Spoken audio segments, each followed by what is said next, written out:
শৈলকুপায় পাওনা টাকা চাওয়াকে কেন্দ্র করে দুই পক্ষের সংঘর্ষে আহত হয়েছে কমপক্ষে ২০ জন। ঝিনাইদহের শৈলকুপা উপজেলার অমেদপুর ইউনিয়নের বারুইপাড়া গ্রামে পাওনা টাকা চাওয়াকে কেন্দ্র করে দুই পক্ষের সংঘর্ষে উভয় পক্ষের কমপক্ষে ২০ জন আহত হয়েছে। বেশ কয়েকজনের অবস্থা আশঙ্কাজনক। বুধবার সকালে উপজেলার অমেদপুর ইউনিয়নের বারুইপাড়া গ্রামে এই ঘটনা ঘটে। পুলিশ ও স্থানীয়রা জানায়, ওই গ্রামে মন্টু মোল্লা একই গ্রামে লিখন হোসেনের কাছে ১,০০০ টাকা পেত। সেই টাকা চাওয়াকে কেন্দ্র করে গতকাল রাতে দুজনের মধ্যে বাকবিতণ্ডা ও হাতাহাতি হয়। তারই জের ধরে দুই পক্ষের লোকজন গতকাল রাতেই দেশীয় অস্ত্র নিয়ে মহড়া দেয় ও ধাওয়া পাল্টা ধাওয়ার ঘটনা ঘটে। এরই জের ধরে আজ সকালে আবারও দুই পক্ষের লোকজন দেশীয় অস্ত্র নিয়ে সংঘর্ষে জড়িয়ে পড়ে। সে সময় উভয় পক্ষের ২০ জন আহত হয়েছে। খবর পেয়ে শৈলকুপা থানা পুলিশ ঘটনাস্থলে এসে পরিস্থিতি নিয়ন্ত্রণে আনেন।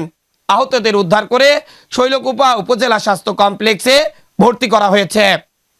স্বপন নামের একজনের অবস্থা আশঙ্কাজনক হওয়ায় তাকে ফরিদপুর মেডিকেল কলেজে রেফার করা হয়েছে।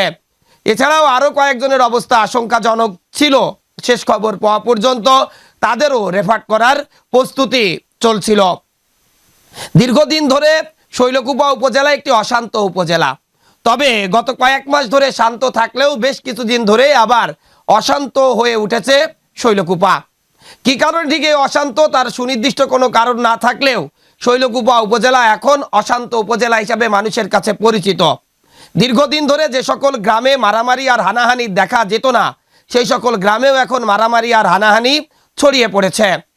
অনেকেই বলছে সামাজিক আধিপত্য বিস্তারের জের ধরেই মূলত এই ঘটনাগুলো ঘটছে। কিন্তু এই ঘটনার পিছনে তুচ্ছ কিছু ঘটনাকে কেন্দ্র করেই আধিপত্য ধরে রাখার জন্য দুই দলের লোকজন দেশীয় অস্ত্র নিয়ে সংঘর্ষে জড়িয়ে পড়ছে। অনেকেই বলছেন উভয় পক্ষের লোকজনের কাছে প্রচুর দেশীয় অস্ত্র রয়েছে শৈলকুপায়, যা দিয়ে প্রাণঘাতী করা হয় প্রায় সময় মানুষের। আজও যে কয়েকজন আহত হয়েছে সবাই প্রায় ধারালো অস্ত্রের আঘাতেই আহত হয়েছে। স্থানীয়রা বলছেন ও সচেতন সমাজ বলছেন যে যদি এই অস্ত্রগুলো উদ্ধার করা না যায় তাহলে আবারও রক্তক্ষয়ী সংঘর্ষে জড়িয়ে অনেকের প্রাণ যেতে পারে শৈলকুপা উপজেলায়। তবে আপাতত শেষ খবর পাওয়া পর্যন্ত বারুইপাড়া গ্রামে চাপা ক্ষোভ ও চরম উত্তেজনা বিরাজ করছে। পরিস্থিতি নিয়ন্ত্রণে আনতে পুলিশ কাজ করে যাচ্ছেন।